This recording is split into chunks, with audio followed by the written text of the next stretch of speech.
दोस्तों अब हम आगे बढ़ते हैं हमारे आज के सुविचार यानी कि आज के थॉट ऑफ द डे के साथ। और आज का हमारा थॉट ऑफ द डे है, जिंदगी की रेस में जो लोग आपको दौड़कर नहीं हरा पाते, वही आपको तोड़कर हराने की कोशिश करते हैं।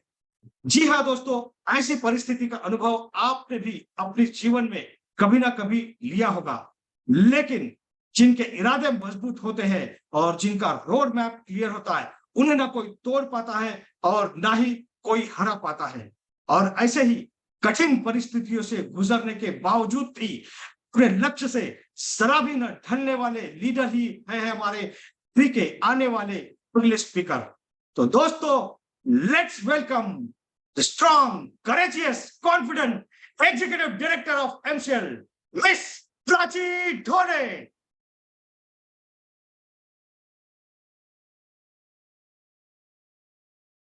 Thank you Mangesh sir. नमस्कार, एमसीएल परिवार में एक बार फिर से मैं आप सबका स्वागत करती हूँ।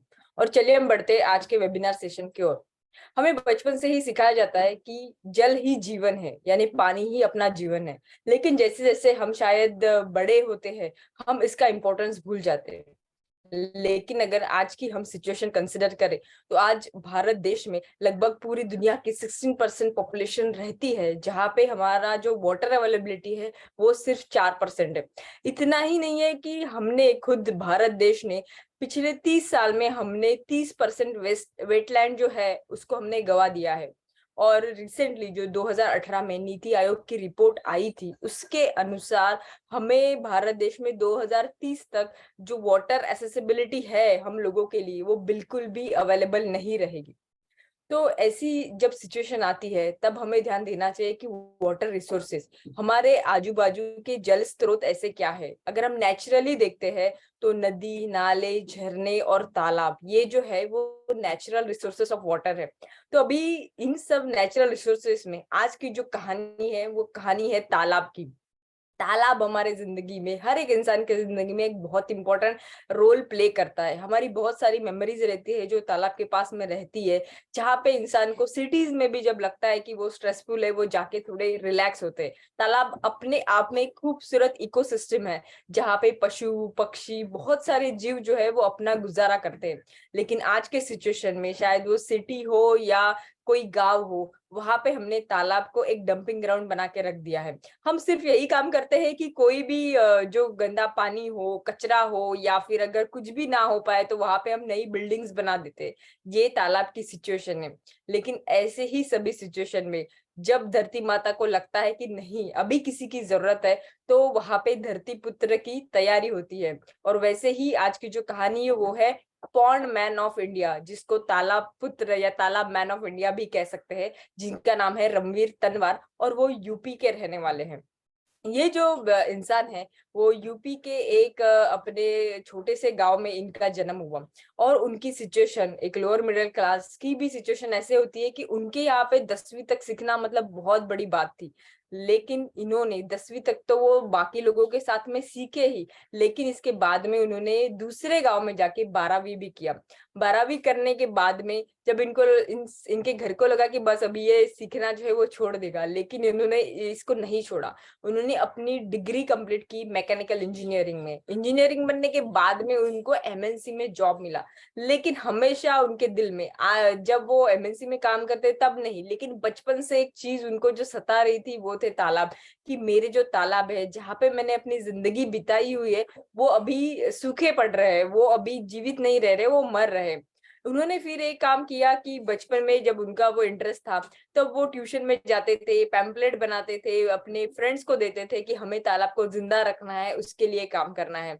जब वो बड़े हो गए, कोई सिटी में, उन्होंने देखा कि अगर हम सिर्फ नोएडा की बात करें तो 700 तालाब में से आज वहां की सिचुएशन ऐसे है कि 200 से ज्यादा तालाब खराब हो चुके हैं, और वहां पे कोई भी तालाब जीवित सिचुएशन में नहीं है। इन्होंने अपनी रेसिडेंशियल एरिया का नियर बाय पहले तालाब हाथ में लिया। वो खुद ही जाते थे और वो तालाब को साफ करते थे। धीरे धीरे उनके कोई दोस्त जो थे वो उनके साथ में जुट गए, और उसके बाद में इन्होंने वो एक मूवमेंट बना लिया, जिसके लिए फिर उन्होंने पहले तालाब को जो है कचरा उसका साफ किया। उसके बाद में उसको और गहरा बनाया, और गहरे बना के बाद में उन्होंने एक सेंटर में छोटा सा आइलैंड, जो रिस्टोरेशन का एक काम होता है, जहाँ पे वहां पे उन्होंने जो वेटिवर ग्रास है वो ग्रास लगाया, जहाँ पे पक्षी आ सकते हैं, वहां पे घोंसला बना सकते हैं, और जब बारिश आई तब वो तालाब एक पूरा इकोसिस्टम बन गया। ऐसे उन्होंने एक नहीं, दो नहीं, बल्कि 40 तालाब को रिस्टोर किया है। इसके लिए उन्होंने बहुत कड़ी मेहनत की। इन्होंने एक सेल्फी विद पॉन्ड नाम का एक सोशल चीज चलाया, जिनके वजह से अगर कोई भी अपने जो रिस्टोर करने के लिए तालाब के लिए सेल्फी उनको भेजता है, तो उनकी टीम वहां पे जाके उस तालाब पे स्टडी करती है और उसको फिर से रिस्टोर करने की ताकत वो रखती है। ये इनको जब पूछा जाता है कि ऐसा क्या ड्राइविंग फोर्स है जिसके वजह से आपने ये डिसाइड किया, तो उन्होंने वो उनकी सोच जो है वो यही है कि हमारी जो जनरेशन है, हमारी जो पीढ़ी है, ये शायद इकलौती या लास्ट जनरेशन है जिनके पास में ये चांस है कि वो पर्यावरण के लिए कुछ कर सके। इसके बाद में शायद जो अगली पीढ़ी रहेगी वो उनको अगर करना भी चाहे, लेकिन वो कर नहीं पाएगी पर्यावरण के लिए अगर उनको कुछ करना है। तो ये जो कहानी है वो ऐसे इंसान की है जिसको हम धरतीपुत्र बोल सकते हैं, जिनमें एक ही इच्छा होती है कि फिर से मेरे पर्यावरण को, इकोसिस्टम को वैसे ही रिस्टोर कर सके। और एमसीएल यही चाहती है कि हर एक गांव में, हर एक तालुका में ऐसा एक धरतीपुत्र तैयार रहे कि जो सिर्फ पर्यावरण के लिए डेडिकेटेड काम करे। तो आज हम भारत की सिचुएशन देखते हैं तो 60% लोगों को आज भी पानी अवेलेबल नहीं है, और हर भारत देश में हमारे हर एक साल में 2 लाख लोगों की मौत सिर्फ पानी न मिलने की वजह से होती है। तो आज हम ऐसे इंसान को बुलाते हैं कि जिनमें ये काबिलियत है कि वो अपने धरती माता के लिए हर एक गांव में, हर एक तालुका में एक ऐसा इंसान तैयार करे जो उनके ही जैसा धरती पुत्र कहलाया जाए। तो थैंक यू। लेट्स वेलकम हमारे एमसीएल के रचनाकार, सलाहकार और शिल्पकार doctor Shyam gulab sir. Thank you. Thank you madam. दोस्तों नमस्कार, मैं डॉक्टर श्याम गुलाब फिर से एक बार आपका इस ट्रेनिंग सेशन में स्वागत करता हूं। मैं आशा करता हूं कि आप सभी लोग स्वस्थ हैं और आप अपने साथ अपने परिवार का, यानी घर का परिवार और एमसीएल परिवार दोनों का ख्याल रख रहे हैं। मैं ये भी उम्मीद करता हूं कि आप सभी लोग 1 घंटा बहुत अच्छी एक्सरसाइज कर रहे हो, अपने हार्ट, अपने लंग को मजबूत कर रहे हो और अपनी इम्यूनिटी को बढ़ा रहे हो। तो चलिए शुरुआत करते हैं आज के इस सेशन के साथ। दोस्तों अक्सर हम लोग ये बोलते हैं कि ये जो इमोशंस होता है व्यक्ति के लिए, पर्सन के लिए, ये इमोशन, ज्यादा इमोशनल होना अच्छी बात नहीं है। लेकिन शायद हम नहीं जानते कि इमोशंस, ये भावनाएं दुनिया की बहुत बड़ी ताकत है। ये भावनाएं हैं, अगर आपका कोई सपना है और किसी सपने के साथ, किसी ड्रीम के साथ आप इमोशनली स्ट्रांगली अगर कनेक्टेड हो, तो कितने भी मुश्किलें आए, कितने भी प्रॉब्लम्स, कितनी चुनौतियां आए, आप उस सपने को साकार करके रखते हो।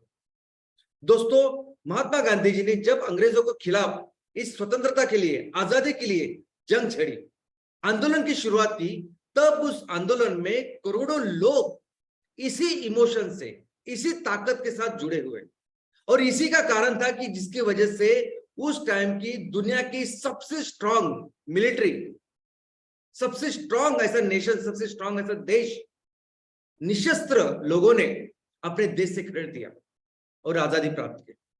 दोस्तों ये जो इमोशंस होते हैं, अगर एक सही पर्पस हो तो ये लोगों को नहीं, समाज को नहीं, तो पूरे देश को बदल सकती है। इस इमोशन की शुरुआत हमारे घर से भी होती है।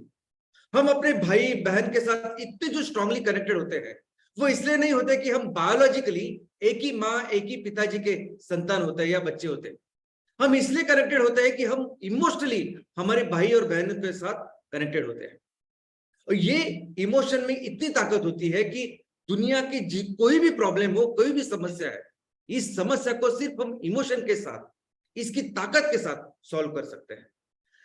अगर मैं बिजनेस की बात करूं तो बिजनेस में सब कुछ इमोशन के पर ही चलता है, ऐसा कहना भी मुमकिन है। दोस्तों किसी भी सेक्टर में बिजनेस करने वाली कंपनियां ये चाहती है कि उनके जो कस्टमर्स है, उनके जो ग्राहक है, इमोशनली उनके साथ कनेक्ट हो। और ये सभी कंपनियां फिर हर एक मोड़ पे, हर एक पॉइंट पे हर मुमकिन कोशिश करते हैं कि किस तरह से ये लोग इमोशनली कनेक्ट। अभी दुनिया में नंबर 1 की जो कंपनियां हैं, मर्सिडीज है, अमेजॉन है, एप्पल है, ये कंपनी, अगर आप इस कंपनियों के शोरूम में भी अगर आप जाओगे तो शोरूम की व्यवस्था ही ऐसी होती, वो एटमॉस्फियर, वो पूरा एक ऐसा अनुभव आपको देते हैं कि उन अनुभव से आपको प्यार हो जाता है, उस ब्रांड से, उस लोगों से आपको प्यार हो जाता है। इनफैक्ट अभी एप्पल ने खुद एप्पल की कंपनी का शोरूम, पहला शोरूम उन्होंने अपने देश में, भारत में लॉन्च किया, मुंबई में लॉन्च किया। और उस शोरूम को वो क्या कहते हैं, तो एप्पल एक्सपीरियंस सेंटर। एक्सपीरियंस यानी ये सभी कंपनियां चाहती है कि ये सभी ग्राहक लोग इमोशनली उनके साथ जुड़े, क्योंकि एक बार आप इमोशनली जुड़ गए तो लॉन्ग टाइम, पूरी जिंदगी भर आप उनके लॉयल कस्टमर्स होते हैं। ऑफ कोर्स उनके प्रोडक्ट अच्छे होते हैं, प्रोडक्ट तो अच्छे आपके होने ही चाहिए, प्रोडक्ट के साथ आपकी जो जरूरतें जो पूरी होनी चाहिए वो होनी ही चाहिए। लेकिन एक बार आप जुड़ गए तो आप फिर अपना प्रोडक्ट, अपना ये लोगो, अपनी जो कंपनी उसको नहीं छोड़ते। इसलिए फिर एप्पल को 1.5 लाख रुपए देके फोन दे लेते हैं, इसलिए फिर मर्सिडीज को 60 लाख 80 लाख रुपए देके वो गाड़ी लेते हैं। अब इसका मतलब ये नहीं है कि 1.5 लाख में एप्पल से बेहतर शायद कोई फोन नहीं हो सकता है, फिर लोग एप्पल को नहीं छोड़ते। हो सकता है कि 60 लाख में 80 लाख में मर्सिडीज से बेहतर कोई कार हो सकती है, लेकिन लोग, कस्टमर्स उस लोगों को, उस प्यार को, पहले प्यार को, उस इमोशनली वो स्ट्रॉन्ग जो बॉन्ड बनता है उसको नहीं छोड़ते। और ये कंपनियां जब एडवर्टाइज भी करती है ऐसी ही करती, एडवर्टाइजमेंट में भी वो अपने प्रोडक्ट के बारे में, उसके फीचर्स के बारे में नहीं बताती। कभी भी मर्सिडीज की एड अगर आप देखोगे, एप्पल की एड देखोगे, अमेजोन की एड देखोगे, तो उसमें कभी भी ऐसा नहीं होगा कि हमारा ये प्रोडक्ट है और इसमें ये सब फीचर्स है। कैडबरीज में अगर आप देखोगे तो कैडबरीज कभी ये नहीं बताती कि हमारे कैडबरी चॉकलेट इतना अच्छा है, उसकी टेस्ट इतनी अच्छी है। वो हमेशा कहते हैं कि कैडबर यानी खुशियों को सेलिब्रेट करना। जब भी कोई खुशियों का मौसम हो तो आप मिठाई नहीं तो कैडबरी एक दूसरे को खिलाइए और खुशियां जाहिर कीजिए। इस तरह से मिठाई को रिप्लेस करने का उनका एजेंडा है, और वही स्ट्रॉन्ग इमोशन बन के वो अपने एड में दिखाते हैं। अमेजोन भी अगर आप देखोगे तो अमेजोन में वो बताते हैं कि किस तरह से अमेजोन कई सारे लोगों के जीवन में उन्होंने खुशियां पिरोई है। आज भी अभी जो लेटेस्ट अमेजोन की एड है उसमें लिखा है अपनों के साथ। यानी ये सब चीजें इसलिए करते हैं कि लोग उस प्रोडक्ट से नहीं तो उस कंपनी से, उस इमोशनली स्ट्रांग से जुड़े रहे। इतना ही नहीं, लेकिन ये जो शेयर मार्केट होता है,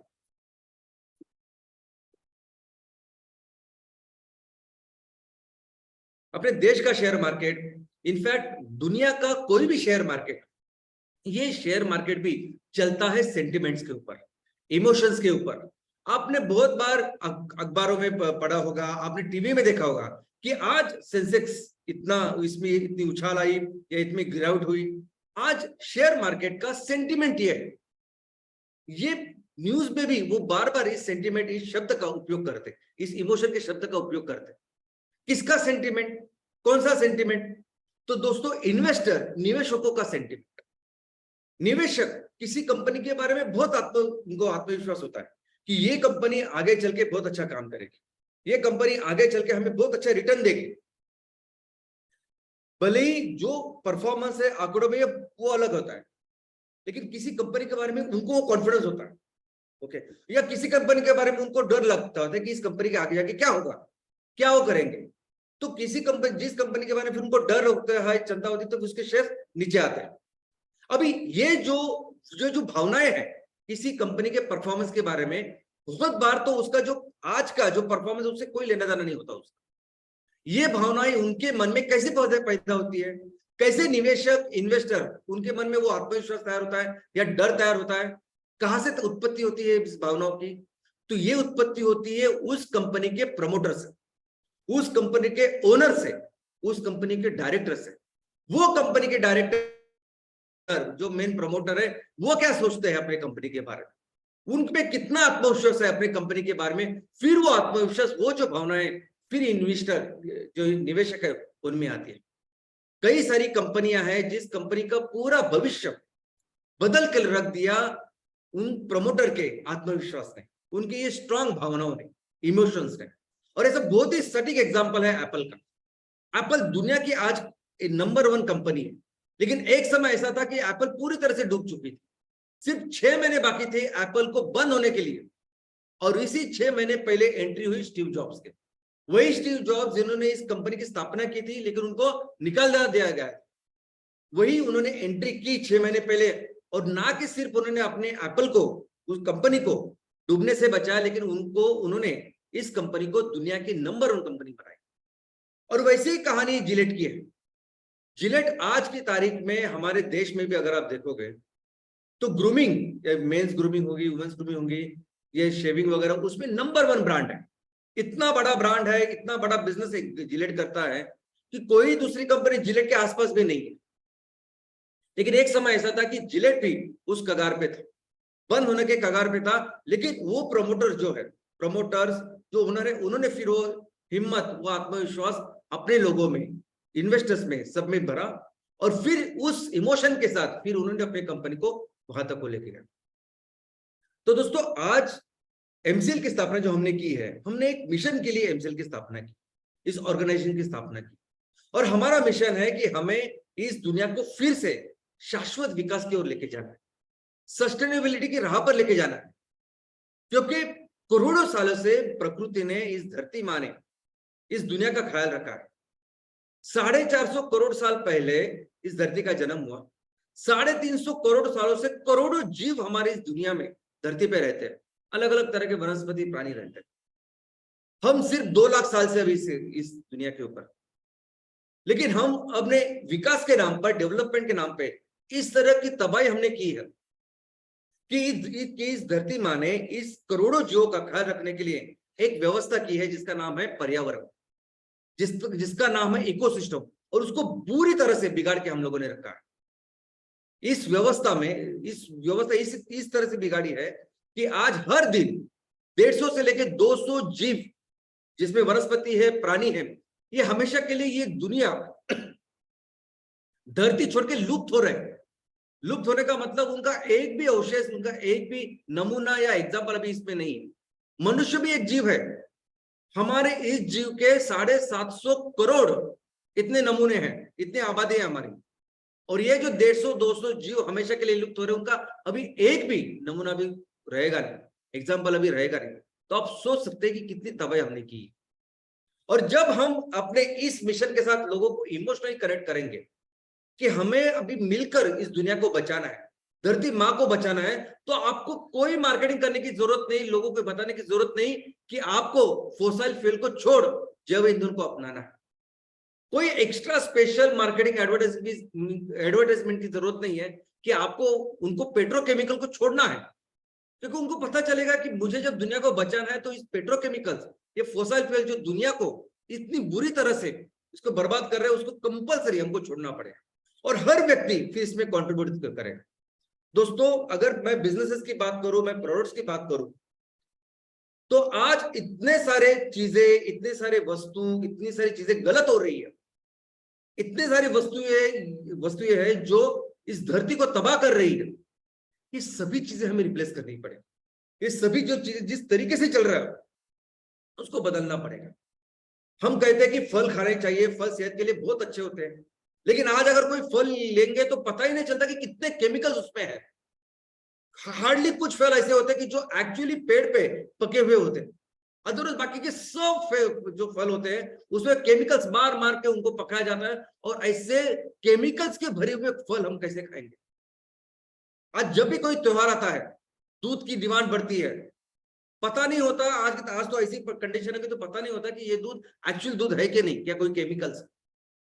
जो पनीर मार्केट में मिलता है त्योहार के दिन, उसकी गारंटी नहीं है कि वो पनीर एक्चुअली दूध से निकला हुआ है या कहीं किसी ने कोई गलत चीज कर रहा है। तो इतने सारे बिजनेसेस आपको अभी तहसील में आप करने वाले हो, आने वाले दिनों में इतनी सारी चीजों को बदलना है, इतनी सारी चीजों को तैयार करके बेचना है कि इसका अंदाजा ही नहीं। इतने सारे बिजनेसेस, इतने सारे प्रोडक्ट्स आप करोगे, और हर जो प्रोडक्ट होगा ना, हर बिजनेस में हर प्रोडक्ट की एक अपनी लाइफ साइकिल होगी। अभी जैसे एम स्टोव के साथ हमने शुरुआत की, उसकी अपनी एक लाइफ स्टाइल होगी। वो शुरुआत होगा, पहली फैक्ट्री, नेक्स्ट फैक्ट्री उससे और बेहतर होगी, प्लांट एंड मशीनरी और बेहतर होगी, कस्टमर्स को, लोगों को जो चीज चाहिए, उनको जो जिस तरीके का जो ब्रिकेट्स या पिलेट चाहिए उसमें और बेहतर होंगे, क्योंकि ये हर प्रोडक्ट के बारे में ऐसे ही चलता है। आपको याद है पहला कंप्यूटर कैसे था? आपका आज का जितना हमारा जो घर है वो पूरा घर भर के एक कंप्यूटर था, और आज कंप्यूटर इस पे हाथ पे हम लोग रख सकते हैं। आपको पता पहला मोबाइल कैसे था, अभी आज कैसे मोबाइल है? तो हर प्रोडक्ट की, हर बिजनेस की अपनी एक लाइफ साइकिल होगी, और जिंदगी में ऐसे चलते रहेगा। आज सबसे इंपॉर्टेंट जो रिस्पॉन्सिबिलिटी हमारी है वो क्या है, तो हमें अपने लोगों को इस स्ट्रांग भावना से, इस स्ट्रांग इमोशन के साथ इस मिशन के लिए जोड़ना है। प्रोडक्ट बहुत सारे बेचने हैं, सर्विसेज बहुत सारी तैयार करनी बेचनी है, वो सेकेंडरी है। मोस्ट इंपोर्टेंट रिस्पॉन्सिबिलिटी आज कुछ है तो हमें ये करना है। और एक बार आपने लोगों को अपने इस मिशन के साथ स्ट्रांगली इमोशनली कनेक्ट किया तो लोगों को बताने की जरूरत ही नहीं कि आपको ऑर्गेनिक ही खाना चाहिए। जब भी अभी थोड़े ही दिनों में बहुत सारी जगह पे हमारे ऑर्गेनिक आउटलेट्स निकलेंगे, आपको उसके लिए स्पेशल डिफरेंट ऐसे एक्स्ट्रा मार्केटिंग करने की जरूरत ही नहीं होगी। लोग अपने पूरे फैमिली को लेके ऐसी जगह आएंगे, हमारे इस आउटलेट में आएंगे जो 100% ऑर्गेनिक होगा। अगर चाय भी होगी तो उसकी चाय की पत्ती ऑर्गेनिक होगी, शक्कर ऑर्गेनिक होगी, दूध ऑर्गेनिक होगी। इसके लिए एक्स्ट्रा कुछ करने की जरूरत नहीं। और दोस्तों एक चीज हमें हमेशा याद रखनी होगी कि ये जो दुनिया है, जिस दुनिया में हम लोग जी रहे हैं, ये दुनिया हमने अपने बच्चों से उधार ली है। इस दुनिया को हमें अच्छी तरह से महफूज रख के उन बच्चों को देनी है, सौंपनी है, तब जाके वो बच्चे भी इस दुनिया का ख्याल रखेंगे और अपने अगले जनरेशन को उसको देंगे। दोस्तों हमें कंपलसरी अपने देश को दुनिया की सबसे बड़ी इकोनॉमी बनानी है। और ये इसलिए नहीं बनानी है कि हमें बहुत लोभ है, बहुत लालच है, हमें बहुत पैसे और संपत्ति का निर्माण करना है। हमें इसलिए ये कंपलसरी करना पड़ेगा क्योंकि भारत एक ऐसा देश है, भारत आज भी सोने की चिड़िया है। आज भी सबसे ज्यादा जैव ईंधन हमारे भारत देश में ही तैयार हो सकता है। आज 25 से 30% पूरी दुनिया के लिए जैव ईंधन हम लोग तैयार कर सकते हैं। और ये जरूरी है ताकि ज्यादा से ज्यादा फॉसिल फ्यूल को हम रिप्लेस करें और इस ग्लोबल वार्मिंग को हम रोक पाए। ये ऑर्गेनिक फर्टिलाइजर, ऑर्गेनिक फार्मिंग हम करना चाहते हैं। पूरी दुनिया में ऑर्गेनिक फार्मिंग नहीं कर सकते क्योंकि उनके पास ऑर्गेनिक फर्टिलाइजर ही नहीं है। बहुत कम मात्रा में ऑर्गेनिक फर्टिलाइजर बनता है। हमारे पास इतनी कैपेसिटी, इतनी क्षमता है कि हम पूरी दुनिया के लिए ऑर्गेनिक फर्टिलाइजर तैयार कर सकते हैं और बेच सकते हैं। वो हमारे पास ही है, हमें ही करना पड़ेगा। जब पेट्रोकेमिकल के चीजों को रिप्लेस करने की बात है तो लोगों के पास सोल्यूशन ही नहीं है, क्या करें उसके लिए। लेकिन हमारे पास सदियों से, हजारों सालों से हम इस चीजों को तैयार करते आ रहे हैं अपने हाथों से, और किसी के पास नहीं। जो हैंडीक्राफ्ट, जो हस्तकला भारत में है, भारत के लोग कर सकते हैं, वो दुनिया में कोई नहीं करता, कोई नहीं कर सकता। हमें आज के तारीख में हम अपने अलग अलग क्षेत्रों में ये चीजें तैयार करेंगे और बेचेंगे।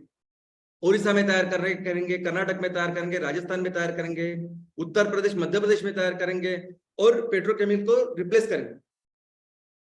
लेकिन आने वाले दिनों में हमें बाकी के जो देश है, ये यूरोप, जापान, अमेरिका, यहां जाके आपको सिखाना पड़ेगा उनको। वहां हमें मैन्युफैक्चरिंग सेंटर्स खोलने पड़ेंगे, वहां के लोगों को ट्रेनिंग देनी पड़ेगी और बताना पड़ेगा कि इसके साथ फिर पेट्रोकेमिकल को रिप्लेस करना है। और इसका बहुत अच्छा एग्जांपल हमारे सामने है योगा का। जैसे ही लोगों को पता चला कि योगा दुनिया का सबसे सर्वश्रेष्ठ ऐसी एक्सरसाइज है जो सिर्फ शारीरिक नहीं, मानसिक हर चीज का ख्याल रखती है, तो आज की तारीख में अमेरिका से लेकर पाकिस्तान तक करोड़ों लोग आज योगा करते हैं। तो हमें सिर्फ ये चीज जो आने वाले दिनों में ये कंपलसरी करनी पड़ेगी क्योंकि लोगों को पता ही नहीं इसके बारे में। लोगों को एक्चुअली पूरी दुनिया को इस राइट डायरेक्शन में, एक सही दिशा में लेके जाना पड़ेगा। और यही काम भारत ने सदियों में किया, इतने साल, हजारों साल किया है। हजारों साल जब मैं कहता हूं, जब हम लोग कहते हैं कि भारत दुनिया की सबसे बड़ी इकोनॉमी था, अर्थव्यवस्था थी, लेकिन सिर्फ अर्थव्यवस्था नहीं थी, सिर्फ इकोनॉमी नहीं था, तो भारत दुनिया का नेतृत्व करता था। भारत विश्व को सही डायरेक्शन बताता, इसलिए भारत को विश्व गुरु कहा जाता। और जब ये चीज हम लोगों के सामने रखेंगे, जब इस चीज के साथ हम लोगों को इमोशनली कनेक्ट करेंगे, तो लोगों को ये बताने की जरूरत नहीं। आई मीन हर चीज फिर इस कार्य के लिए वो लोग खुद से करेंगे। चाहे आपके एमकॉल की फैक्ट्री के लिए जमीन या परमिशन या हर कोई चीज जो लगेगी वो इसके लिए करेंगे। तो दोस्तों कहां से, कैसे तैयार होते हैं इमोशंस, कहां से आ सकते हैं ये स्ट्रॉन्ग इमोशंस, कैसे लोग इस स्ट्रॉन्ग इमोशन के साथ जुड़ सकते हैं और फिर हमेशा हमेशा के लिए जिंदगी भर आपके साथ रह सकते हैं। तो दोस्तों ये स्ट्रॉन्ग इमोशन के लिए जरूरत होती है एक राइट पर्पस की, एक नेक उद्देश्य की। एक नेक उद्देश्य के साथ आप लोगों को जोड़ सकते हैं। एक ऐसा उद्देश्य जो लोगों के लिए हो, लोगों की भलाई के लिए हो, समाज के भलाई के लिए हो, अपने देश के लिए हो, इनफैक्ट पूरे मानव जाति के लिए हो। अगर ऐसे किसी नेक उद्देश्य के साथ अगर आप सिंसियरली काम कर रहे हो, अगर आप मेहनत से काम कर रहे हो, अगर आप दिल लगाकर हार्ड वर्क कर रहे हो, तो लोग आपके साथ ऐसे जुड़ते हैं एकदम से इमीडिएटली। यानी आज आपने काम शुरू किया, इमीडिएटली जुड़ेगा ऐसा नहीं होता, लेकिन एक बार उनको समझा कि आप किस तरीके से सिंसियर हो, आई मीन आपकी नीयत कितनी साफ है, तो लोग करते हैं। अभी देखो कई सारे एग्जांपल आपके आजू बाजू, लेकिन ये जो दो एग्जांपल है अफरोज शाह और ग्रेटा थनबर्ग का, वो ऐसा एग्जांपल है जो हमेशा आप कभी भी गूगल करेंगे देखेंगे तो आपको इनके बारे में पूरी जानकारी मिलेगी। अफरोज शाह करके ये आदमी हमेशा जब जाते थे समुद्र के ऊपर, वो इतना कचरा था पड़ा रहता था, तो उनको बहुत बुरा लगता था। उनको लगता था कि मैं इसको साफ करूं, ये अच्छा होना चाहिए। और इसी नेक मकसद के साथ फिर उन्होंने डिसाइड किया कोई आए ना आए, कुछ हो ना, लेकिन मैं करूंगा। बिना किसी उद्देश्य, बिना किसी स्वार्थ के उन्होंने खुद से ये काम करना चालू किया। हफ्ते भर वो अपना काम करते थे, संडे को जैसा टाइम मिलता थे अकेले जाते थे, 1 घंटा 2 घंटा जितना भी टाइम हो वो उस समुद्र के किनारे को साफ करते थे, बिना किसी स्वार्थ, बिना किसी अपेक्षा के। ऐसा वो हर संडे करते थे, हर संडे। 8वें संडे यानी लगभग 2 महीने बाद 8वें संडे उनको 2 लोग ज्वाइन हुए। उन्होंने उनको कहा कि हम देखते हैं कि आप हर रविवार को आते हैं, हर रविवार को अकेले ये कचरा साफ करते रहते हैं, और एक बहुत अच्छा एक नेक का काम कर रहे हैं, हम लोग भी आपका सहायक आपके साथ रहेंगे, हम आपको सहयोग करेंगे। और इस तरह से उनकी ये मूवमेंट, ये काम चालू हुआ। और अभी आज इतने सारे लोग इमोशनली कनेक्टेड है इनकी इस नेक चीज के साथ, कि सभी सेलिब्रिटी, सभी लोग आज आते हैं और वो उनका साथ देते हैं। सिर्फ भारत के नहीं, परदेश से भी लोग आते हैं और उनका साथ देते हैं। अभी अमिताभ बच्चन को क्या जरूरत है उनके पास जाने की और वो कचरा साफ करने की? अमिताभ बच्चन साहब इतने बड़े हैं, इतना ग्लैमर उनके पास है, तो उनको ये कुछ करने की जरूरत नहीं। लेकिन उन्होंने वो किया क्योंकि दिल से वो लोग कनेक्टेड है, उनको लगता है कि ये काम अच्छा है, ये करना चाहिए। और ये उनका जो काम है वो सिर्फ मुंबई के लिए या भारत देश के लिए सीमित नहीं है। तो आज उन्होंने पूरी दुनिया के लिए दुनिया का सबसे बड़ा बीच क्लीनअप प्रोग्राम उन्होंने तैयार किया, और वो दुनिया के यूनाइटेड नेशंस के एम्बेसडर है। दोस्तों ऐसा ही काम इस बच्ची ने किया ना, ग्रेटा थनबर्ग ने सिंसियरली एक अच्छे उद्देश्य के साथ सिंसियरली काम किया। बैठी रही वो, कोई अपेक्षा नहीं थी उसके पास, लेकिन उसी एक अच्छे मकसद के साथ इतने सारे लोग कनेक्ट हो गए, स्ट्रांगली कनेक्ट हो गए, इमोशनली कनेक्ट हो गए, कि 1 साल के बाद उसने दुनिया के सबसे बड़ा आंदोलन तैयार किया। इस बच्ची ने जब ये 15 साल की थी तब से उसने आंदोलन चालू किया, और आज 5 साल के बाद, 5-6 साल के बाद उसने इस तरह का वो काम कर रही है कि हर साल उसको नोबेल का नॉमिनेशन हो रहा है, और ऑफकोर्स उसको नोबेल मिलेगा। तो दोस्तों ये सभी लोग, और ऐसे कई सारे एग्जाम्पल आपके आजू बाजू पे होंगे, ये सभी लोग जो काम कर रहे हैं, ये अपने अपने तरीके से काम करने की कोशिश कर रहे हैं, अवेयरनेस करने की कोशिश कर रहे हैं, अलग अलग जो प्रॉब्लम्स है उसको सॉल्व करने की कोशिश करते हैं। लेकिन सोचिए दोस्तों, आपका क्या कंट्रीब्यूशन रहा है? आप जब अपने गांव में अपने लोगों के डे टू डे के जो प्रॉब्लम्स है, जो परेशानियां है, उनके आज का दिन का जो हाल है, भविष्य के बारे में जो कुछ है, उसके बारे में सॉल्यूशन लेके जब आओगे, आपका क्या कंट्रीब्यूशन रहेगा? क्यों नहीं लोग आपको भी महात्मा कहेंगे? दोस्तों जब आप अपने तहसील को एक सुजलाम सुफलाम राज्य बनाने की बात कर रहे हो, सिंसियरली उसके ऊपर काम कर रहे हो, तो दोस्तों क्यों ना लोग हमेशा आपको याद रखेंगे, हमेशा आपको पूछेंगे। इस तरह का कंट्रीब्यूशन आपका हो सकता है। और ये काम करने के लिए हमें क्या करना है, मैं आपको, हमें अपने एक अच्छे उस नेक मकसद के साथ लोगों को अपने साथ स्ट्रांगली इमोशनली कनेक्ट करना है। बस यही सबसे इंपॉर्टेंट काम आज की तारीख में है। हमारा वो नेक मकसद क्या है?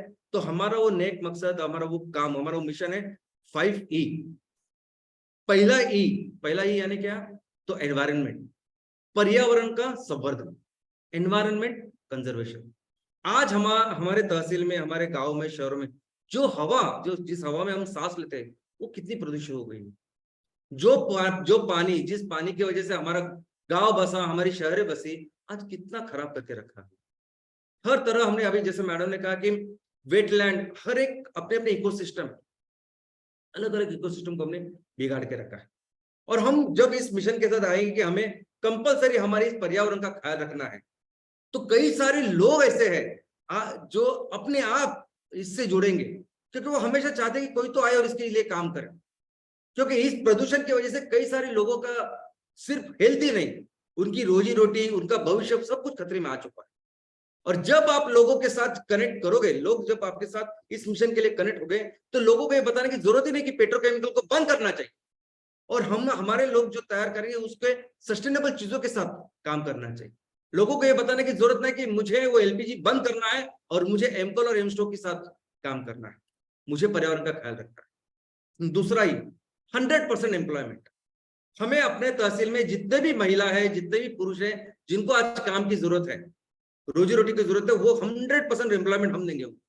ये अगर हमारा मिशन है, ये इतना इंपॉर्टेंट, ये इतनी इंपॉर्टेंट चीज है कि आज इस रोजी रोटी के लिए, काम के लिए, रोजगारी के लिए लोग अपना गांव शहर छोड़ के बहुत दूर दूर तक जाते हैं और वहां जाके झोपड़पट्टी में जाके बैठ बसते हैं। कई दिनों तक वो अपने घर में भी जा नहीं सकते। अभी मैंने देखा इस गर्मी की छुट्टी में लोग अपने घर नहीं जा सकते। एक तो उनको पैसे बचाने होते हैं, दूसरा वो उनको लगता है कि अगर मैं अपना एक काम धाम छोड़ के जाऊं तो ये काम शायद मेरे हाथ से चला गया, तो ऐसी परेशानी उनको रहती है। और ऐसे जगह में जब आप आएंगे और बोलेंगे कि हमें अपने तहसील में जितने भी लोग हैं, गांव में, शहरों में, उनको 100% एम्प्लॉयमेंट देनी है, और इस चीज के साथ जब लोग इमोशनली कनेक्ट हो गए, तो मुझे बताइए, स्विट्जरलैंड की एक कंपनी, एक छोटा सा स्विट्जरलैंड जैसा देश, उसकी एक कंपनी नेस्ले, जहां 18,000 से 20,000 करोड़ का मैगी बेच रही है, क्यों लोग खरीदेंगे उसको? हमारे लोग जो करेंगे तैयार, उसको खरीदेंगे ना। फिर ये जो पेप्सी है, कोको कोला है, ये 1-1 लाख करोड़ के चिप्स बेचते हैं यार, 5-5, 10-10, क्यों लोग खरीदेंगे? जब लोगों को पता चलेगा कि हमारा मिशन है कि हमारे लोगों को रोजगार मिलना चाहिए, तो हमारे लोग जो तैयार करेंगे उसको ही खरीदेंगे हम। इस भावनाओं के साथ लोग जुड़ेंगे, आपको उसकी एक्स्ट्रा अलग से मार्केटिंग करने की जरूरत नहीं। दोस्तों, हमारा तीसरा जो ई है वो है एम्पावरमेंट। हमारे किसानों का, हमारे सेल्फ महिला बचत गट है, उनका सक्षमीकरण। ऐसा भारत देश, जिस भारत देश के 60% लोग कृषि इस व्यवसाय में है, वहां क्या परिस्थिति है किसानों की, हमारे आंखों के सामने। 6 महीने, 9 महीने, साल भर काम करते, उसके बाद क्या उसके साथ होता है ये हमें पता है। और अभी अगर हमने ये मिशन लिया कि हमें किसानों के लिए खड़ा होना है, किसानों का सक्षमीकरण करना है, और इस चीज के साथ जब आप लोगों को जोड़ेंगे तो आपको एक्स्ट्रा मार्केटिंग करने की जरूरत है कि हमारे किसानों ने जो तैयार किया हुआ फसल है, उसकी जो ऑर्गेनिक फार्मिंग की जो चीजें, उसको हमें खरीद दीजिए, लोग खरीदेंगे, खुद से खरीदेंगे। जो बायोफ्यूल, जो जैव ईंधन हमारे किसान अगर तैयार कर रहे हैं और हम उसका उपयोग करेंगे, तो क्या जरूरत है उस परदेश से हम लोग एलपीजी लेके आए और उसको पैसे दें? तो एक बार अपने आप लोगों को जोड़ा इन चीजों के साथ, तो लोग अपने आप इस चीज को करेंगे। चौथा हमारा ये है, हमारा चौथा ये है कि 100% economic development of each and every family. हमारे तहसील में हर परिवार को एक अच्छा रिस्पेक्टेबल इतना इनकम मिलना ही चाहिए। कई सारे ऐसे परिवार हैं हमारे गांव में जो आज भी जंगल में रहते, जंगल की सुरक्षा भी करते हैं, लेकिन ऐसी परिस्थिति में रहते हैं जिस परिस्थिति में 1000 साल पहले मनुष्य जीता था। ऐसे उनके बारे में कहते हैं, रिटर्न इसमें कहते हैं। उनको जो बेसिक जो चीजें हैं, यानी पेट भर खाना, वस्त्र, घर अच्छा, ये तो छोड़िए, लेकिन ये भी नहीं नसीब होता। तो कंपलसरी इन लोगों को सिर्फ ये बेसिक चीजें नहीं, लेकिन एजुकेशन, उनके बच्चों के लिए अच्छा एजुकेशन, उनका स्वास्थ्य, हेल्थ केयर, उनके भविष्य के बारे में चीजें, ये सब होना चाहिए ना। उनकी भी खुशियां है, उन्होंने भी त्योहार मनाने चाहिए, उनके पास भी थोड़े से पैसे होने चाहिए। कंपलसरी अगर इस मिशन के ऊपर हम लोग काम करें तो लोगों को बताने की जरूरत ही नहीं कि हमारे तहसील में रहने वाले जो आदिवासी लोग ये जो तैयार करते हैं ना, उसको खरीदेंगे। ऑफकोर्स इन सब चीजों में हम ये ख्याल रखेंगे कि हमारे उत्पादन सबसे अच्छे रहेंगे। उत्पादनों के साथ, उनके क्वालिटी के साथ कोई कॉम्प्रोमाइज नहीं करेंगे। अच्छे उत्पादन देंगे लोगों जो उनकी जरूरतों को अच्छी तरीके से पूरा करेंगे। लेकिन जब इस भावना के साथ आप लोगों को जोड़ेंगे तो दोस्तों क्या नहीं करेंगे। ये सभी लोग पशुपालन कर सकते हैं, बहुत सारी चीजें ये कर सकते हैं, और एक अच्छा इनकम हम सभी मिलके उनको दे सकते हैं। जरूरत है लोगों को इमोशनली कनेक्ट करने की। दोस्तों, पांचवा ही है एनर्जी। पूरे मानव जाति के इतिहास में अगर आप देखोगे तो वो देश, जो देश हमेशा ऊर्जा और ईंधन में सिर्फ स्वयंपूर्ण नहीं, उसने बड़ा बड़ा काम किया है, उसने दुनिया पे राज किया है। हमारे लिए 5वां ई है सिर्फ एनर्जी इंडिपेंडेंस नहीं, तो एनर्जी सुपर पावर। हम दुनिया के लिए 25 से 30% का ईंधन निर्माण कर सकते हैं, ऐसी योग्यता, ऐसा पोटेंशियल आज हमारे देश में। और बात सिर्फ इतिहास की नहीं है कि जिसके पास ऊर्जा और ईंधन होता है वो क्या कर सकता है, पूरी दुनिया पे कैसा राज करता है। आज हमारे आंखों के सामने भी है ना। आज दुनिया में सबसे ज्यादा ईंधन और ऊर्जा जो बेचता है दुनिया को, वो है रशिया। दुनिया के लिए 10% वो माल बेचता है, और इसकी इतनी हिम्मत होती है, इतनी जरूरत होती है कि पूरे देश उसको चेतावनी देते हैं। पूरे देश बोलते हैं कि हम आपके ऊपर ये करेंगे वो करेंगे, किसी की नहीं सुनता हो। और यूक्रेन पे हमला बोल देता है, और वो तीसरे युद्ध को, महायुद्ध की शुरुआत करता है ऑलमोस्ट। इतनी हिम्मत कहां से आती है? ये सभी यूरोपियन देश जो कहते हैं कि नहीं, हम आप ऐसा करने के बाद हम ऐसा करेंगे, नाटो के सब मिलिट्री वहां भेजेंगे, कुछ नहीं करते कोई। क्योंकि पूरा यूरोप को 40% नेचुरल गैस रशिया सप्लाई करता है। यूरोप की जो जरूरत होती है आज की तारीख में ईंधन और ऊर्जा की, वो इसके हाथ में है, रशिया के हाथ में। तो अगर रशिया 10% ईंधन और ऊर्जा के साथ ये कर सकता है, तो अपना भारत देश जो दुनिया के लिए 25 से 30% अगर ईंधन और ऊर्जा का निर्माण करेगा, तो क्या कर सकेंगे? और इस चीज के साथ, इस भावना के साथ, इस मिशन के साथ अगर आप लोगों को जोड़ेंगे, तो लोग हर तरीके से अपना कंट्रीब्यूशन देंगे। तो फिर आपको बताने की जरूरत नहीं कि हमें एमसीएनजी प्रोजेक्ट करना है, एमकोल प्रोजेक्ट करना है, ऐसे करना है। लोग मिलके हम लोग ये सब करेंगे। दोस्तों, ये सब जो चीजें हैं ना, ये विजन के साथ लोग कैसे जोड़ते हैं, तो इसके लिए बहुत सिंसियरली हार्ड वर्क या मेहनत करनी पड़ती है।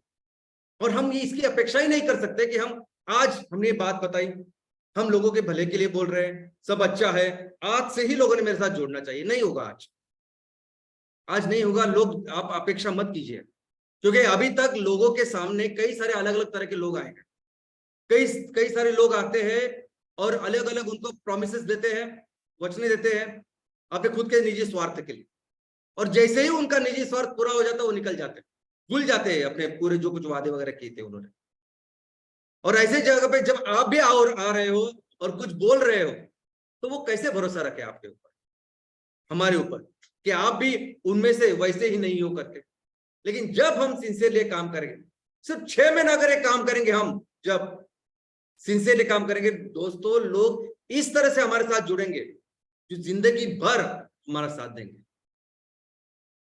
और ये जो लक्ष्य हमने रखा है, ये जो मिशन हमारा है, दुनिया को सस्टेनेबिलिटी की राह पर लेके जाना, ये जो लक्ष्य हमने अपने देश के इकोनॉमी के लिए रखा है, या लोगों को इकट्ठा करके उस सुपर पावर बनने का रखा है, अभी इसके लिए एक्चुअली क्या बिजनेस मॉडल है, क्या स्ट्रैटेजी, इसको भी समझना जरूरी है। इनफैक्ट इसका एक ही तरीका है, क्योंकि इतने सारे बिजनेस का निर्माण करना है, हमें एक्चुअली जो काम करना है वो करना है कि हमें एक मंच का निर्माण करना है, एक ऐसा मंच, एक ऐसा प्लेटफॉर्म जिसमें सभी लोग इस मिशन से जुड़ के एक दिशा में काम करें। आप समझ रहे हैं? हमें एक मंच का निर्माण करना है, ये सबसे इंपॉर्टेंट रिस्पॉन्सिबिलिटी हमारी है। इस मंच के ऊपर ये सभी लोगों को इमोशनली कनेक्ट करना, ये सबसे इंपॉर्टेंट है। फिर ये सभी लोग जो एक दिशा में काम कर रहे हैं ना, ये उस इकोनॉमी का निर्माण करें। हम जो कहते हैं कि हमारे हर तहसील की योग्यता है कि कम से कम 3000 करोड़ का रेवेन्यू, वस्तु या सेवा का निर्माण हम कर सकते हैं, और वो फिर 5-6 हजार तक जा सकता है। ये इतने 3000 करोड़ का रेवेन्यू तैयार करना, ये काम ये मंच करेगा, ये लोग करेंगे कि हम लोग इस तहसील में है, हमारे तहसील हम लोग ये सब चीजें कर सकते हैं, ये अलग अलग तरह के बिजनेसेस है, इसके लिए वस्तुओं का निर्माण कर सकते हैं। ये हमारा हैंडीक्राफ्ट हो सकता है, ये हमारे एनिमल हस्बेंड्री हो सकते हैं, ये अलग अलग खेती हो सकती है। तो ये लोकल इकोनॉमिक डेवलपमेंट ये मंच करेगा।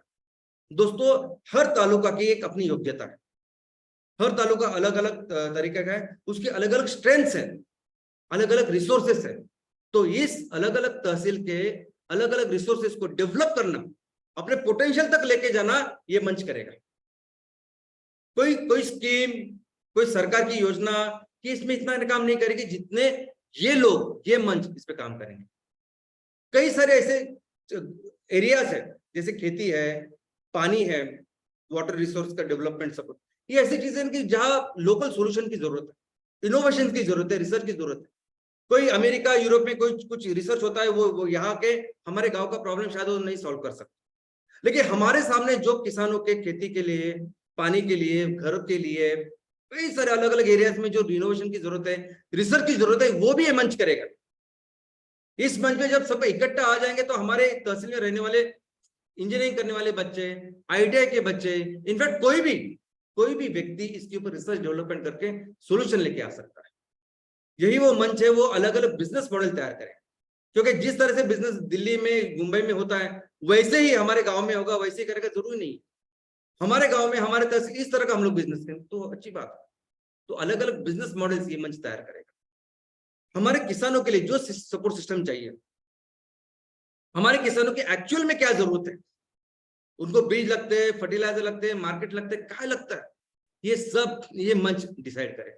ये मंच उनको जो चाहिए वो सपोर्ट सिस्टम देगा, क्योंकि हमारे किसानों को, हम हमेशा कहते हैं ना कि खेती हर तरह अलग अलग होती है, एग्रो क्लाइमेटिक कंडीशन अलग अलग तरह की होती है। यहाँ जो गेहूं होता है, थोड़ी 50 किलोमीटर बाद अलग तरह का गेहूं हो सकता है। तो हमारे किसानों की भी जो जरूरत है वो हमारे लोग अच्छी तरह से समझ सकते हैं, अच्छी तरह से उसको सॉल्व कर सकते हैं, ये वो मंच करेगा। इनफैक्ट हमारे लोकल जो एनवायरमेंटल प्रॉब्लम है, आज पर्यावरण की जो चीज, अलग अलग चैलेंजेस हमारे सामने हैं, एक कैसे सॉल्व करेंगे, तो ये मंच उसको सॉल्व करेगा अपने आधुनिक, अपने खुद के सोल्यूशन के साथ। जैसे चिपको आंदोलन आपने देखा, अभी चिपको आंदोलन के लिए आपको ऐसा ही करना चाहिए, ये किसी ने उनको बताया नहीं था, ये आइडिया नहीं थी किसी, उन आदिवासियों ने, उन्होंने लोकल स्थानिक लोगों ने अपने आप ऐसे उसको पकड़ लिया, चिपक के रहे, और वो आंदोलन की शुरुआत हुई। तो वैसे कई सारे ऐसे चैलेंजेस हो सकते हैं हमारे गांव में, तहसीलों में, जिसका हल ये मंच लेके आएगा, ये सभी लोग लेके आएंगे। और सिर्फ वही नहीं, इकोसिस्टम, इनफैक्ट हमारे साथ, हम जो एक स्पेसीज है, जीव है, ऐसे कई सारे जीव है, जंगल के अपने एक इकोसिस्टम है, पानी के एक अपने इकोसिस्टम है, समुद्र के अपने एक इकोसिस्टम है, और वहां में रहने वाले हर जीव जंतु, वनस्पति, प्राणी, उसका ख्याल रखना भी हमारा काम है ना, और वो काम भी करेगा ये मंच। दोस्तों, कई सारे ऐसे काम है जो पैसों से हल नहीं होते। अभी हम सभी मिलकर जो हमें पहला जो सबसे इंपॉर्टेंट काम करना है वो है आर्थिक विकास, बिजनेस करना है, ज्यादा से ज्यादा माल तैयार करके बेचना है, बिकॉज उससे कई सारे प्रॉब्लम सॉल्व होने वाले हैं, कंपलसरी है। लेकिन कुछ कुछ ऐसे सामाजिक प्रश्न है हमारे सामने जो सिर्फ पैसों से नहीं सॉल्व होंगे। जैसे अभी पानी का उत्तम एग्जांपल हमारे सामने है। अगर कुदरत हमें साल भर में 1 महीना भी पानी देती है, तो इसका मतलब वो पानी काफी है साल भर हमें इस्तेमाल करने के लिए, अगर हम उसका सही इस्तेमाल करें। लेकिन 1 महीना नहीं, 2 महीने, 3 महीने, 4 महीने तक अगर कुदरत पानी दे रही है, और हम उसको अगर अच्छी तरह से संभाल नहीं पा रहे, कर नहीं पा रहे वाटर हार्वेस्टिंग, तो कोई गवर्नमेंट, कोई संस्था आपको मदद नहीं करेगी। ये लोगों को ही करना पड़ेगा। जब तक लोग आएंगे नहीं अपने गांव के लिए, शहर के लिए, तब तक ये मुमकिन ही नहीं है। अगर हमें अपने गांव को, अपने शहर को 100% कचरा मुक्त करना है, 0 वेस्ट करना है, कोई संस्था, कोई दूसरी बाहर की एजेंसी ये काम अपने लिए नहीं करेगी, हमें करना पड़ेगा, गांव वालों को करना पड़ेगा। और जब हमारा गांव, हमारा शहर कचरा मुक्त होगा, मच्छर मुक्त होगा, तो आपको अंदाजा नहीं है कितना सुंदर एक गांव हो सकता है। और ये सभी जो सोशल ऑब्जेक्टिव है, सामाजिक जो चीजें है ना, ये करेगा वो मंच, जिस मंच में ये सभी लोग भावना से, इस इमोशन के साथ जुड़े होंगे। और दोस्तों, आज अभी पहला हमारा जो पड़ाव है, पहला जो हमारा लक्ष्य है बिजनेस के बारे में, वो है कि हमें हर ग्राम पंचायत में, हर म्युनिसिपल वार्ड में 1 करोड़ के रेवेन्यू का निर्माण करना, यानी साल भर में 1 करोड़ का टर्नओवर तैयार करना, या 1 करोड़ का माल तैयार करना है, बस ऐसा समझिए। तो उसका मतलब क्या है? तो उसका मतलब यह है कि हमें अपने ग्राम पंचायत में, अपने उस म्युनिसिपल वार्ड में 20 से लेकर 30 लोगों को परमानेंट एम्प्लॉयमेंट देनी, बस सिर्फ 20 से लेकर 30 लोगों को परमानेंट एम्प्लॉयमेंट आप दीजिए, 1 करोड़ का रेवेन्यू तैयार हो। कैसे? अगर 20 लोगों को अभी आप परमानेंट एम्प्लॉयमेंट देते हैं, उन 20 लोगों को आप 10-10 हजार रुपए कमा के देते हैं महीने का, तो इसका मतलब यह है कि महीने का आपको 2 लाख रुपए देना है उनको। अगर 2 लाख रुपए उनको आपको तनख्वाह देनी है, कमा के देने हैं, तो इसका मतलब है कम से कम 4 से 5 गुना कीमत वाला माल तैयार करना होगा।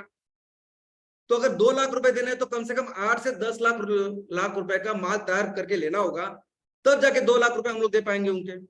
और जब महीने का 8 से 10 लाख रुपए का माल आप तैयार कर रहे हो, तो अब वो बन जाता है 1 साल का 1 करोड़ से भी ज्यादा का रेवेन्यू। इतना सिंपल है। जब आप लोगों के ऊपर काम करेंगे, जब 100% एम्प्लॉयमेंट के ऊपर काम करेंगे, और सोचिए यही 20 लोग आने वाले दिनों में आपको 1000, 1500, 2000 लोगों को काम देना है अपने जगह में। तो ये सभी जो काम है, यानी 1 करोड़ की रेवेन्यू से लेके हमें वो पोटेंशियल तक जाना है। सोचिए 20 लोगों के साथ ऐसा होगा, तो जब 1500 लोगों को आप एम्प्लॉयमेंट देंगे, कितने का टर्नओवर वो करेंगे आप। जब उस इकोनॉमी का निर्माण करना है, जब अपने लक्ष्य कि इस दुनिया को सस्टेनेबिलिटी के राह पर लेके जाना है, इस 5E के मिशन के साथ लोगों को जोड़ना है, ये जो सबसे इंपॉर्टेंट रिस्पॉन्सिबिलिटी आज हमारी है। इन सबके लिए सबसे इंपॉर्टेंट काम अगर आज कुछ करना है तो वह सैटरडे सेशन। इन सभी चीज, यानी आप बिजनेस से लेके लोगों को जोड़ने से लेके जो भी सपना आज आप देख रहे हो, उस सपने का एक ही तरीका है, सैटरडे सेशन। सैटरडे सेशन ही तरीका है कि जिससे हम लोगों को अपने इस मिशन के साथ जोड़ेंगे। अपने इस 5E के मिशन के साथ जोड़ना, ये एकमेव ऑब्जेक्टिव हो सकता है सैटरडे सेशन का। और ये जोड़ने के लिए आपको कहीं जाने की जरूरत नहीं, आप सिर्फ सैटरडे सेशन की। और सैटरडे सेशन का मतलब क्या है? तो हर हफ्ते एक फिक्स दिन, उसी समय पे, एक ही जगह पे आपको अपने गांव के लिए, अपने तहसील के लिए, अपने समाज के लिए खड़ा होना है, उसको बेहतर करने के लिए, उसको सुजलाम सुफलाम करने के लिए। जैसे हर गुरुवार को हम मंदिर जाते हैं, प्रार्थना करते हैं, पूजा करते हैं, हर शुक्रवार को नमाज अदा करते हैं, दुआ करते हैं, हर रविवार को मास करते हैं, वहां प्रे करते हैं कि हमारा सब कुशल मंगल हो। वैसे ही अपने गांव के लिए, अपने लोगों के लिए, किसानों के लिए, इस धरती माँ के लिए एक दिन, एक हफ्ते में एक दिन, एक कुछ जगह, एक समय, सिर्फ 1 घंटा आपको देना है। और जरूरी नहीं हम कहते हैं उसको सैटरडे सेशन, लेकिन आप वो रविवार को कर सकते हैं, सोमवार को कर सकते हैं, मंगलवार को कर सकते हैं, बुधवार को कर सकते हैं, गुरुवार को कर सकते हैं, शुक्रवार को कर सकते हैं, कौन से भी समय पे कर सकते हैं जो लोगों के लिए कन्वीनियंट हो। लेकिन एक रखे, एक वो समय रखे। अपने यहाँ कोई समाज मंदिर होगा, कोई स्कूल होगा, वहां सैटरडे सेशन की शुरुआत कीजिए, और धीरे धीरे करके फिर लोगों को पता चलेगा कि आप ये क्यों कर रहे हैं। और बताइए लोगों को कि आप ये कर रहे हैं। लोगों को पता तो होना चाहिए कि आप ऐसा कुछ कर रहे हैं। अभी आप अगर किसी ग्राम पंचायत के लिए सैटरडे सेशन कर रहे हैं, आप किसी म्युनिसिपल वार्ड के लिए अगर सैटरडे सेशन कर रहे हैं, तो कितने चौराहे होती है उस एक म्युनिसिपल वार्ड या एक ग्राम पंचायत में? कितनी ऐसी इंपॉर्टेंट जगह होती है जहां मंडी हो सकती है, स्कूल कॉलेज हो सकता है, वहां अपना एक बहुत बड़ा बैनर नहीं, बहुत बड़ा पोस्टर नहीं, एक छोटा सा पोस्टर आप लगा सकते हैं। आज हम देखते हैं कि हमारे यहाँ, हमारे समाज में सामने कई सारे ऐसे लोग जिनको हम जानते भी नहीं, उनका बर्थडे होता है, और बर्थडे के इतने बड़े बड़े पोस्टर पूरे शहर में लगाते, पूरे तहसील में लगाते। यानी बहुत बड़े खुद को पॉलिटिशियन समझते हैं, क्या समझते पता नहीं, लेकिन कभी भी सुना भी नहीं होता ऐसे लोग भी अपने बर्थडे के फोटो लगाते हैं जिसका कोई रिलीवेंस नहीं, कोई कंट्रीब्यूशन समाज के लिए नहीं। अगर वो ये करते हैं तो हम कम से कम ये तो कर सकते हैं ना। आप ऐसी जो जगह 4, 5, 6 जो जगह होगी, वह सिंपल जो ब्लैक बोर्ड होता है ना, वो भी आप रख सकते हैं। आप अपने गेरू से लिख सकते हो, तो लिख सकते हैं कि इस हफ्ते का जो सैटरडे सेशन है इस जगह पे है और इसका ये विषय है। लिखिए, लोगों को समझने दीजिए कि कोई तो है जो तहसील के लिए, गांव के लिए, समाज के लिए ऐसा सब कुछ कर रहा है। और धीरे धीरे लोगों को समझे कि लोग अपने आप इसमें शामिल होंगे। आज टेक्नोलॉजी कितनी इंपॉर्टेंट बन चुकी है। आज टेक्नोलॉजी इतनी अच्छी बन गई कि बहुत जल्द हम अपने विचार, अपनी जो चीजें लोगों तक पहुंचा सकते हैं। ये 5A का जो मिशन है वो लोगों के लिए बता सकते हैं कि 100% एम्प्लॉयमेंट जनरेशन, 100% इकोनॉमिक डेवलपमेंट, ऐसे 5E का जो है वो सभी बहुत जल्द हम लोगों को पहुंचा सकते हैं। व्हाट्सएप ग्रुप बना सकते हैं, फेसबुक का जो पेज है वो बना सकते हैं, वीडियोस बना सकते हैं और दे सकते हैं। आज हम देख सकते हैं कि ये बच्चे जो है किस तरह वीडियो करते हैं, उनका जो पूरा टैलेंट है, इनोवेशन है, जो अच्छी चीजें सोच सकते हैं, वो कैसे गलत चीजों में डाल रहे हैं और वो वीडियो तैयार करते और डालते हैं। ना उसका कुछ फायदा होता है, ना समाज के लिए उसका कुछ फायदा है। लेकिन इस 5E के लिए अगर ऐसे कुछ वीडियो हम बना सके, ऐसी कुछ चीजें हम लोग तैयार कर सके और लोगों को भेजे, तो यही सभी जो रिसोर्सेस है, ये जो क्रिएटिविटी एक अच्छी जगह पे लग सकती है। और दोस्तों, ये काम सिर्फ आप 16 हफ्ते कीजिए, आप सिर्फ 4 महीने एक काम कीजिए। रेगुलरली, डेडिकेटली, सिंसियरली सिर्फ सैटरडे सेशन देखिए और 4 महीने बाद सिर्फ आप अपना रिजल्ट खुद देखिए, क्या फर्क पड़ता है। 4 महीने बाद जब आप ये काम सिंसियरली करोगे तो लोग सिर्फ आपको, आपके ऊपर विश्वास ही नहीं रखेंगे, लेकिन आपके इस मिशन के साथ बहुत स्ट्रांगली कनेक्ट। और ये सभी जो इमोशन, ये स्ट्रांग जो कनेक्शंस है, ये फिर तब्दील होगा बिजनेस में। उस जो इकोनॉमी का निर्माण हमें करना है, बिजनेस का निर्माण करना है, उस बिजनेस की तरफ ये इमोशंस हमें लेके जाएगा। दोस्तों, छत्रपति शिवाजी महाराज ने ऐसी परिस्थिति में स्वराज्य का निर्माण किया जब पूरे देश में मुगलों का शासन था। जिस तरह से ईस्ट इंडिया कंपनी हमारे देश पे राज कर रही थी, वैसे मुगल कर रहे थे। इनके खुद के पिताजी उन मुगले के यहाँ नौकरी करते थे, जैसे अंग्रेजों के यहाँ कई सारे लोग नौकरी करते थे तब उसकी बात।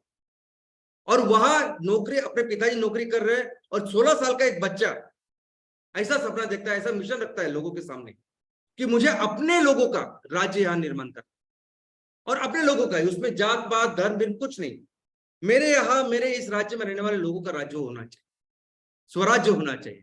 और इस चीज के ऊपर फिर कई सारे लोग इमोशनली इतने स्ट्रांगली कनेक्ट होते हैं कि छत्रपति शिवाजी महाराज हमेशा कहते थे कि ये जो स्वराज्य की स्थापना मैंने जो की है, जो हुई है, वो सिर्फ मेरे वजह से नहीं, तो मेरे साथ जुड़े जो मेरे मावड़े हैं उनकी वजह से। पिछले साल एक फिल्म आई थी जो आपने शायद देखी होगी, जिसका नाम था तानाजी। अजय देवगन की मूवी थी, और तानाजी मालुसरे ऐसे ही एक छत्रपति शिवाजी महाराज के पर्सन जो इमोशनली करेक्ट है, उनके ऊपर वो मूवी थी। तो ऐसे कई सारे लोगों ने जो छत्रपति शिवाजी महाराज के इस मिशन के लिए पूरी तरह से इमोशनली 100% जो कनेक्टेड थे, उनके समर्पण की वजह से उस स्वराज्य का निर्माण हुआ। और दोस्तों, हमारे भी आज ये रिस्पॉन्सिबिलिटी है, हमारा भी एक ही काम है कि हमें उस सपने के लिए, उस मिशन के लिए लोगों को इमोशनली कनेक्ट करना है। वो इमोशनली उस एक अच्छे भावना के साथ, जो सबसे बड़ी ताकत है, उसके साथ कनेक्ट करना है। और ये बहुत इंपॉर्टेंट काम, क्योंकि आने वाले दिनों में बहुत ही जल्द इस बायोफ्यूल के लिए, ऑर्गेनिक फार्मिंग के लिए, इस एमईपी के लिए कई सारी ईस्ट इंडिया कंपनी वर्जन तो हमारे देश में और ज्यादा आक्रामक होने वाली है। हमारे गांव में, हमारे खेतों के ऊपर वो काम करने की कोशिश करने वाली। ये कंपनियां एक तो उनके नाम से आ सकती है, उनका नाम अमेजॉन, एप्पल, मर्सिडीज हो सकता है, नहीं तो वो भेस बदल के आ सकती है। यहाँ की अपने देश की कोई स्टार्टअप हो सकती है, उनके नाम से वो आ सकती है। हमें लगेगा कि ये तो अपने देश की कंपनी है, लेकिन हमको ये पता ही नहीं होगा कि वहां की उसकी 95% जो इक्विटी है वो फॉरेनर के पास है, किसी चाइनीज के पास है, अमेरिकन के पास है।